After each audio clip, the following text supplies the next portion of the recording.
मजलिस-ए-इत्तेहादुल मुस्लिमीन, मजलिस-ए-इत्तेहादुल मुस्लिमीन, मजलिस-ए-इत्तेहादुल मुस्लिमीन। भारत भारत, नारे तकबीर, नारे तकबीर। कि तुमने 25 साल से क्या उखाड़ लिया जो आज मजलिस से पूछ रहे हो? हम देश के प्रधानमंत्री से पूछना चाहते हैं कि नुपुर शर्मा को क्यों गिरफ्तार नहीं कर रहे आप? क्यों भारत के प्रधानमंत्री नुपुर शर्मा को बचा रहे हैं? क्यों बचा रहे हैं? नुपुर शर्मा को बचा रहे, जुबैर को जेल में डाल रहे। बताइए देश के प्रधानमंत्री। कमलनाथ को चैलेंज कर रहा हूं, बताओ मेरे लड़ने से किसका नुकसान, फायदा नहीं। मैं इलेक्शन लड़ता हूं तो जीतने के लिए लड़ता हूं। भाड़ में जाए कोई हारता है या जीतता है, मुझे अपनी पार्टी को कामयाब करना है। तो चलो उस लद्दाख की सरजमीन पर जहां पर चीन की फौज भारत की जमीन पर कब्जा करके बैठी है, लेके जाओ बुलडोजर वहां पर, मैं भी तुम्हारे साथ चलने तैयार हूं। चीन को खाड़ कर फेंको जो 1000 भारत की स्क्वायर किलोमीटर जमीन पर चीन कब्जा करके बैठा है। औज़ुबिल्लाहि मिनश्शैतानिर्रजीम, बिस्मिल्लाहिर्रहमानिर्रहीम। अस्सलामु अलैकुम व रहमतुल्लाहि व बरकातुहू। मोअज़्ज़िज़ हाज़रीन इकराम, मेरे गयूर नौजवान साथियों, बुजुर्गान कौम और मिल्लत, मेरी इज़्ज़तदार माँ और बहनों, जबलपुर के मजलिस-ए-इत्तेहादुल मुस्लिमीन के सदर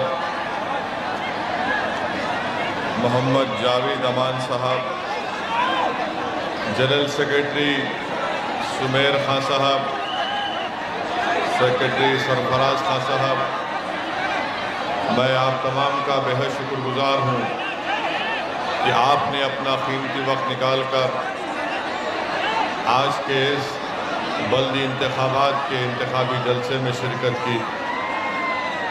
मेरे पास अल्फाज नहीं है कि आपने अपनी इस बेलौस मोहब्बत का इजहार यहाँ पर आकर किया।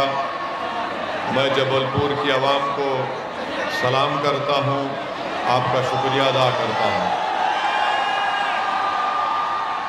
मैं आप तमाम से ये गुजारिश करने आया हूँ, इल्तिजा करने आया हूँ कि 6 जुलाई को बल्दी इंतखाबात की राय दही का दिन है, पोलिंग का दिन है। और आप जानते हैं कि जबलपुर से मजलिस-ए-इत्तेहादुल मुस्लिमीन के 7 उम्मीदवार इस इंतखाबात में हिस्सा ले रहे हैं। वार्ड नंबर 23 से मोहतरमा अलसा बानो है, मोहम्मद आरिफ अंसारी साहब मौलाना आज़ाद वार्ड से उम्मीदवार हैं, मोहम्मद अयूब अंसारी साहब वार्ड नंबर 38 से, और शेख अतीक मंसूरी साहब संजय गांधी वार्ड नंबर 41 से मजलिस के उम्मीदवार हैं। मोहतरमा शमा परवीन साहिबा वार्ड नंबर 49 से उम्मीदवार हैं। वार्ड नंबर 51 से मोहतरमा समरीन साहिबा उम्मीदवार हैं, और वार्ड नंबर 55 से मोहम्मद समीर साहब मजलिस के उम्मीदवार हैं।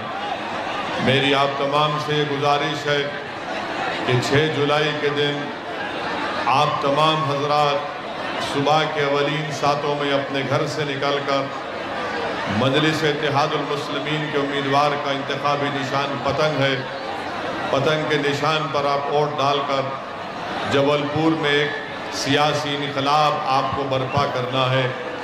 मेरी आप तमाम से गुजारिश है कि आप जबलपुर में मुत्तहिद होकर अपनी ताकत के बलबूते पर, अपने वोट की ताकत के बलबूते पर आप यहाँ पर जबलपुर में अपनी एक सियासी लीडरशिप को बनाइए।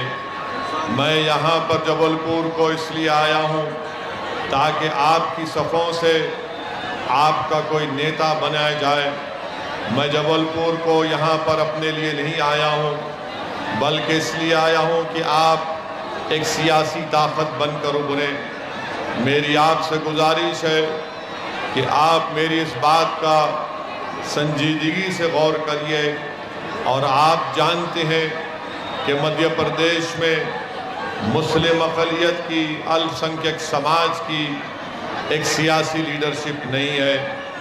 और आज आपको अपने इत्तेहाद की ताकत के ऊपर यहाँ पर आपको मजलिस के उम्मीदवारों को कामयाब करके आपको अपनी यहाँ पर एक सियासी लीडरशिप को बनाना है। मेरी बात को आप जहन नशीन कर लीजिए कि जब तक आप अपनी एक सियासी ताकत, अपनी सियासी लीडरशिप को नहीं बनाएंगे, आपके और हमारे मसाइल हल होने वाले नहीं है। आप हज़ारों और लाखों की तादाद में जलसों में जमा हो सकते हैं, मगर जब तक वो मजमा वोट में तब्दील नहीं होगा, हम अपनी सियासी क़यादत को नहीं बना सकते हैं।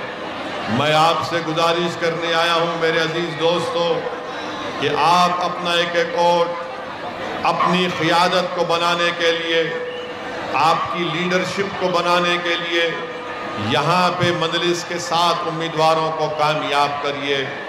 जबलपुर हो या मध्य प्रदेश हो, मैं आपसे वादा कर रहा हूँ कि अल्लाह ने मुझे मौका दिया कि मैं पहली मर्तबा जबलपुर को आया हूँ और इंशाअल्लाह ताला ये आखिरी मर्तबा नहीं रहेगा। अल्लाह मुझे जब तक जिंदा रखेगा, मैं आपके दरमियान में आता रहूँगा और गरीब और मजलूम अवाम के इंसाफ की बात करता रहूँगा। मेरे अजीज़ दोस्तों और बुजुर्गों, आज वतन अजीज़ भारत हो या मध्य प्रदेश हो, मैं आपसे खुलकर कह रहा हूँ कि अल्पसंख्यक समाज हो या दलित हो या आदिवासी हो, जब तक ये तीनों समाज अपनी एक सियासी लीडरशिप को पैदा नहीं करेंगे, हमारे मसाइल हल होने वाले नहीं हैं। आप जानते हैं मेरे अजीज़ दोस्तों और बुजुर्गों कि मध्य प्रदेश में मुसलमानों का जो तालीमी तनासुब है वो आपके सामने है। आज लोग असदुद्दीन ओवैसी की तकरीर पर बहुत सी बातें करते हैं। मुझे मालूम कि मेरे यहाँ से जाने के बाद कई पार्टी के लोग, जिसमें कांग्रेस और बीजेपी के लोग हैं, वो तनकीद करेंगे कि ओवैसी ने जबलपुर में आकर एक भड़काऊ भाषण दिया। मेरे अजीज़ दोस्तों और बुजुर्गों, क्या ये बात सच नहीं है कि जबलपुर हो या मध्य प्रदेश हो, मुसलमानों में सबसे कम मंथली पर कैपिटा एक्सपेंडिचर अगर किसी का है तो पूरे मध्य प्रदेश में मुसलमानों का है। मैं पूछना चाहता हूं कांग्रेस और बीजेपी से, इसका जिम्मेदार कौन है? फिर आप आ जाइए, तालीम के मैदान में आ जाइए। मध्य प्रदेश में मुसलमानों का जो लिटरेसी रेट है, आखिर क्या वजह है कि जो मध्य प्रदेश का लिटरेसी रेट है उससे कम मध्य प्रदेश में मुसलमानों का लिटरेसी रेट है? मैं पूछना चाहता हूं मध्य प्रदेश के मुख्यमंत्री से कि आपने मुसलमानों की तालीम के लिए कोई इंतजाम क्यों नहीं किया? आप तो घर तोड़ने के लिए जल्दी तैयार हो जाते हैं, मगर स्कूल बनाने के लिए आप क्यों तैयार नहीं होते हैं? मेरे अजीज दोस्तों और बुजुर्गों, वहीं पर आप ये भी देखते हैं कि आदादो शुमार आपको ये बताते हैं कि मध्य प्रदेश में पहली क्लास से 12वीं क्लास तक 1 करोड़ 60 लाख लोगों का एनरोलमेंट होता है, जिसमें मुसलमानों का तनासुब खाली 4.65% होता है। आबादी में मुसलमानों का तनासुब 6.57% है। आप बताइए इसका जिम्मेदार कौन है? भाजपा के और कांग्रेस के लोग असदुद्दीन ओवैसी को जरूर गाली दे सकते हैं, मगर मेरा सवाल और चैलेंज उनके लिए है कि आखिर आबादी के लिहाज से भी मध्य प्रदेश में मुसलमान पहली और 12वीं जमात में उनका परसेंटेज नजर नहीं आता। अपर प्राइमरी लेवल में मुसलमानों का एनरोलमेंट खाली 4.78% है। इसका जिम्मेदार कौन है? सेकेंडरी लेवल पर मुसलमानों का एनरोलमेंट 3.72% है। इसका जिम्मेदार कौन है?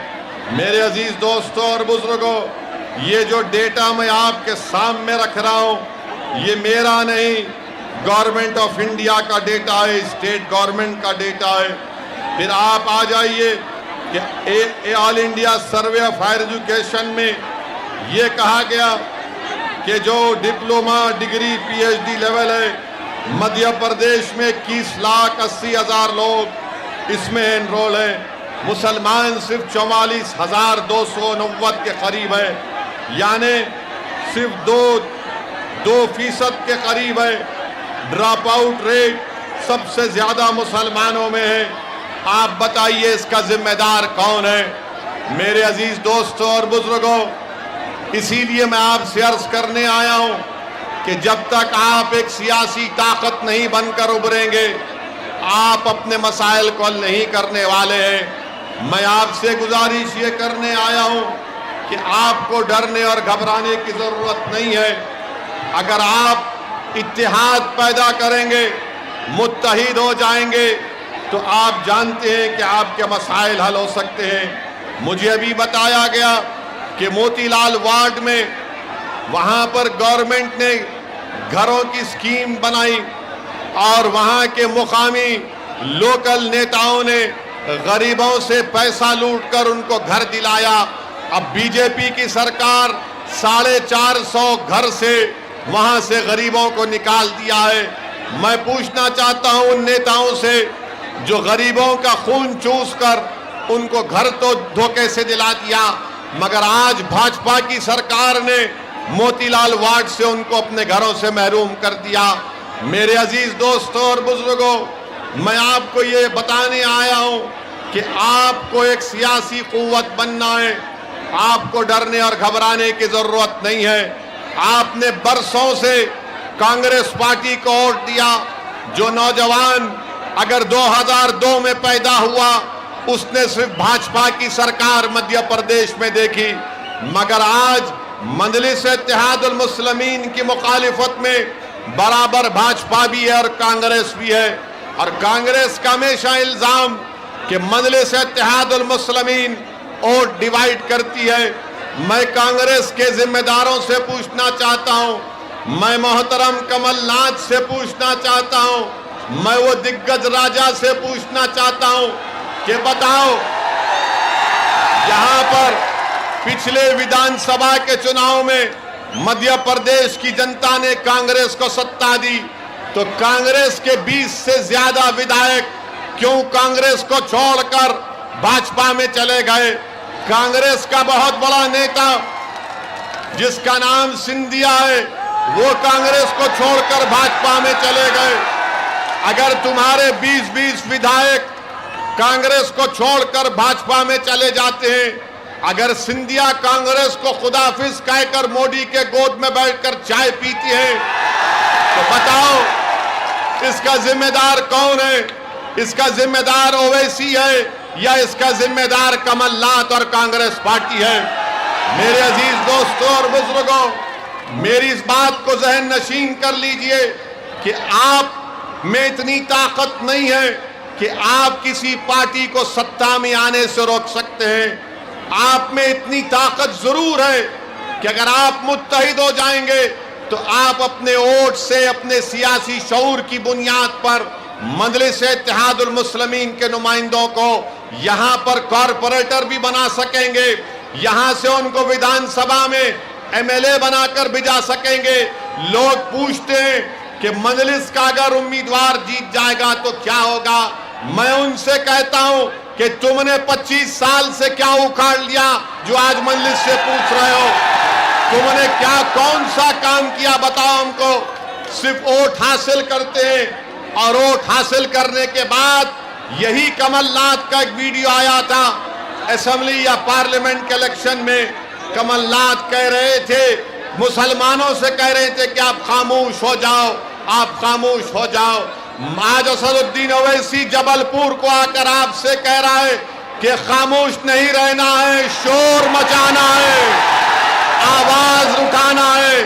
और याद रखिए, जो कौम, जो समाज खामोश हो जाता है वो जिंदा नहीं कहलाता, वो मुर्दा कहलाता है। तो अब खामोशी को तोड़ना है, सन्नाटे को तोड़ना है। और आपको इस अंधेरे में, इस फिरका परस्ती के अंधेरे में, इस नफरत के अंधेरे में आपको एक चिराग जलाना है। वो चिराग उसी वक्त जलेगा जब आप इत्तेहाद को मजबूत करेंगे। और नौजवानों, ये लड़ाई जो मैं लड़ रहा हूं वो तुम्हारे लिए मैं लड़ रहा हूं, वो तुम्हारे मुस्तकबिल के लिए लड़ रहा हूं, ताकि वो मुस्तकबिल तुम्हारा अच्छा हो। नौजवानों, तुमको नेता बनना है, नौजवानों तुमको क़यादत करना है, नौजवानों तुमको स्कूल खोलना है, नौजवानों तुमको अपने बच्चों को और अपनी बेटियों को स्कूल में तालीम हासिल दिलाना है, नौजवानों तुमको अपनी औलाद को हायर एजुकेशन में पढ़ाना है। और याद रखो, जब तक तुम सियासी ताकत हासिल नहीं करोगे आप अपने मसाइल को हल नहीं करवा सकते हैं। मेरे अजीज दोस्तों और बुजुर्गों, थोड़ी देर के लिए आप जरा इत्मीनान से ठहर कर हमारी बात को सुन लीजिए। 6 जुलाई को क्या आप लोग मजलिस इत्तेहादुल मुस्लिमीन को वोट देंगे? 6 जुलाई को पतंग के निशान पर आप मजलिस को वोट डालकर कामयाब करेंगे? क्या जबलपुर में एक इत्तेहाद की फिजा को आप और मजबूत करेंगे? क्या आप 6 जुलाई को अपनी मां और बहनों को साथ लेकर पोलिंग बूथ को जाकर मजलिस को वोट देंगे? तो मैं आपके इस वादे पर आपका शुक्रिया अदा करता हूं, मगर याद रखिए मेरी इस बात को, डरने और घबराने की जरूरत नहीं है। भाजपा की सरकार सेंधवा में, खरगोन में जुल्म किया और घरों को तोड़ दिया। याद रखो भाजपा वालों, इख्तिदार इंदिरा गांधी के पास भी नहीं रहा। याद रखो भाजपा वालों, इख्तिदार नेहरू के पास भी नहीं रहा। याद रखो भाजपा वालों, इख्तिदार मोदी के पास भी नहीं रहेगा इंशाअल्लाह ताला। इख्तिदार के नशे में डूबकर अगर आप किसी गरीब का घर तोड़ रहे हैं तो डरो उस गरीब की हाय से, डरो उस गरीब की तकलीफ से, चाहे गरीब को हिंदू हो या मुसलमान हो। अगर सत्ता में बैठने वाले लोग सत्ता में डूबकर, अहंकार में डूबकर किसी गरीब का घर तोड़ते हैं तो वह गरीब जब रोता है तो अल्लाह की रहमत जोश में आती है। और इंशाअल्लाह ताला आप देखेंगे कि जिन्होंने जुल्म किया है अल्लाह सुब्हाना व तआला इंसाफ करेगा। मेरे अजीज दोस्तों और बुजुर्गों, मैं मजम्मत करता हूं कि जो भाजपा सरकार ने वसीम शेख की दुकान को तोड़ दिया, अरे जिसके हाथ नहीं है आपने उसकी दुकान को तोड़ दिया और इल्जाम लगाया कि पत्थर फेंकता था। अरे जिसके हाथ नहीं है वो कौन सा पत्थर फेंक सकता है? मेरे अजीज दोस्तों और बुजुर्गों, आप एक सियासी ताकत बनिए। याद रखिए, भारत में जब तक अल्पसंख्यक समाज एक सियासी ताकत नहीं बनेगा आपके मसाइल हल होने वाले नहीं हैं। आप देखते हैं कि दिल्ली में अभी थोड़ी देर पहले एक ऑल्ट न्यूज के जुबैर को दिल्ली की पुलिस गिरफ्तार कर लेती है, झूठा केस लगाकर जुबैर को गिरफ्तार करती है। हम प्रधानमंत्री से डिमांड करते हैं कि जुबैर कहाँ है बताओ। हमको ये इत्तलात मिल रही है कि जुबैर को किसी गाड़ी में बिठा कर लेकर जाया जा रहा है। अगर जुबैर की जान को कुछ होगा तो इसकी जिम्मेदारी भाजपा और नरेंद्र मोदी की सरकार पर आयद होगी। कहां लेकर जा रहे हैं जुबैर को? क्या जुर्म है जुबैर का? जुबैर तो अगर मजलिस के नेता भी अगर गलत बोलते हैं तो जुबैर उसको भी तनकीद करता है। आप जुबैर को गाड़ी में बिठा कर गिरफ्तार कर लिए हैं। मैं अल्लाह से दुआ करता हूं कि परवरदिगार, जो जेल में मासूम लोग हैं, चाहे किसी मजहब के हों, अल्लाह उनको इन जालिमों के जुल्म से निजात दिला दे। मेरे अजीज दोस्तों और बुजुर्गों, अपने हौसलों को बुलंद रखो। नौजवानों, हिम्मत से काम करो, संविधान को इस्तेमाल करो, अमन से अपने काम को करो, जोश यकीनन बरकरार रखो, मगर होश के साथ अपने जोश को इस्तेमाल करो। कभी भी याद रखो मेरी इस बात को, अगर आपको कामयाब होना है तो वायलेंस से, तशद्दुद से आप कामयाब नहीं हो सकते। अगर आपको अपने मसाइल को हल करना है तो वोट की ताकत को इस्तेमाल करो। तुम वोट डालो मजलिस को, मैं तुमसे वादा कर रहा हूं ये तशद्दुद खत्म होगा। तुम मजलिस को वोट डालो, मैं तुमसे वादा कर रहा हूं जुल्म खत्म होगा। तुम वोट डालो मजलिस को, हम भारत को मजबूत करेंगे। तुम वोट डालो मजलिस को, हम एतमाद को और पैदा करेंगे भारत के संविधान में। मेरे अजीज दोस्तों और बुजुर्गों, मैं अपने बुजुर्गों से भी अपील कर रहा हूं कि आप हमारा साथ दीजिए।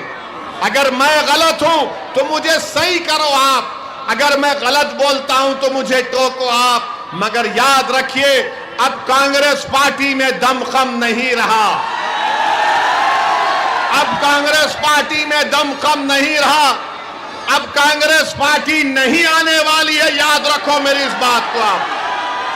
कांग्रेस पार्टी चाहे मध्य प्रदेश हो, भारत हो, बल्कि जितना जल्दी कांग्रेस पार्टी खत्म हो जाए वो भारत के लोकतंत्र के लिए बहुत अच्छा होगा, क्योंकि यही कांग्रेस पार्टी, आप बताइए गुजरात में कांग्रेस के 12 विधायक भाजपा में चले जाते हैं, मध्य प्रदेश से भाजपा में चले जाते हैं, कर्नाटक से भाजपा में चले जाते हैं और इल्जाम लगाते हैं असदुद्दीन ओवैसी के ऊपर।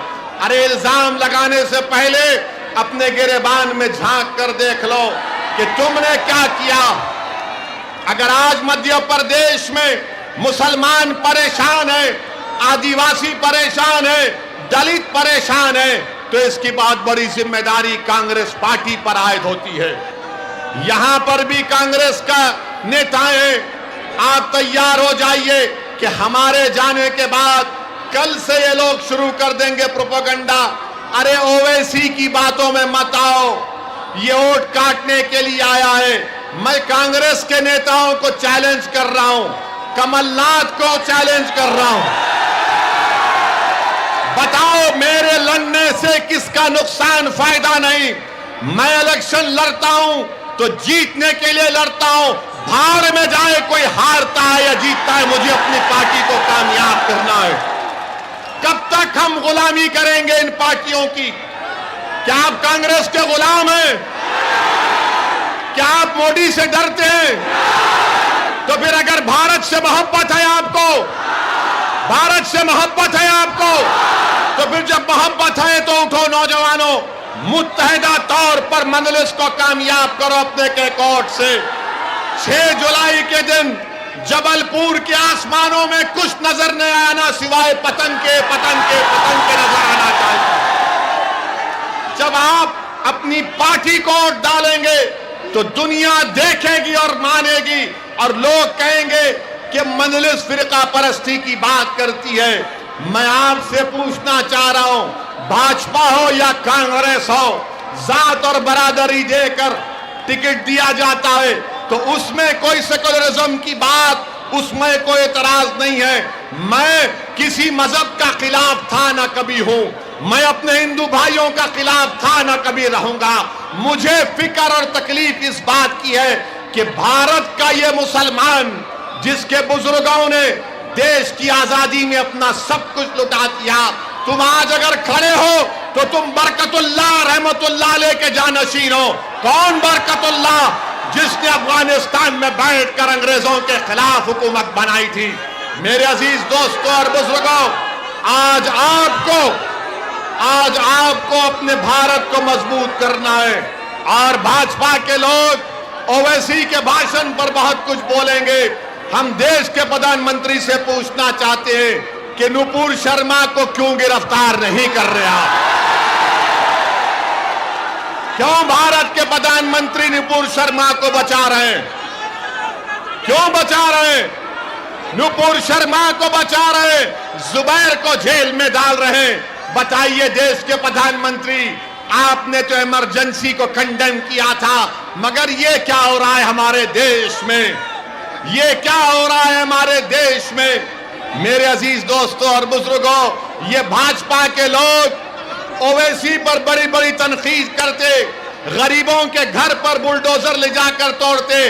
अरे भाजपा वालों, सुनो मेरी बात को, अगर तुम में इतनी हिम्मत है तो चलो उस लद्दाख की सरजमीन पर जहां पर चीन की फौज भारत की जमीन पर कब्जा करके बैठी है, लेकर जाओ बुलडोजर वहां पर, मैं भी तुम्हारे साथ चलने तैयार हूं।